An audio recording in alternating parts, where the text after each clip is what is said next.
This is huge. We have the cause of death for both Gene and his wife and the last days that they were alive. Let's start with Betsy. So on February 9th, it's recorded that Betsy picked up her dog, the one that was found in the crate, from the vet after having a procedure, which would apparently explain why the dog was in a crate. February 11th, Betsy then has communication about a massage, and later on that afternoon, she goes to Sprouts. It is then noted that at 5:15 p.m., her clicker to get into her neighborhood community is used. We are still on February 11th. It is then noted after that there is no more communication outgoing from Betsy. There were numerous emails and other types of communication that went unanswered from February 11th and forward.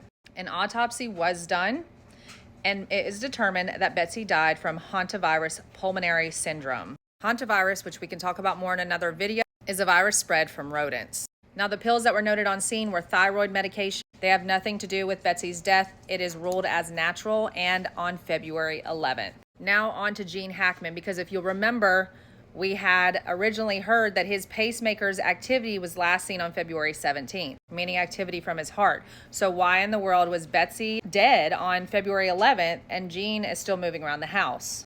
Well, it has now been updated that the last activity on his pacemaker was actually February 18th.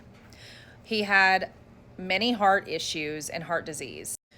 But the biggest piece of information here is that upon examining his brain through an autopsy, it was found that he had advanced signs of Alzheimer's. So I'm sure we can put those pieces together and understand what he might have been going through and not even understanding himself in that time frame. Because of his pacemaker activity, his last day alive is recorded as February 18th. They are both noted as death by natural cause. This is just so tragic, but at least the mystery of this seems to be solved, and I don't even know what to think about all of it, honestly.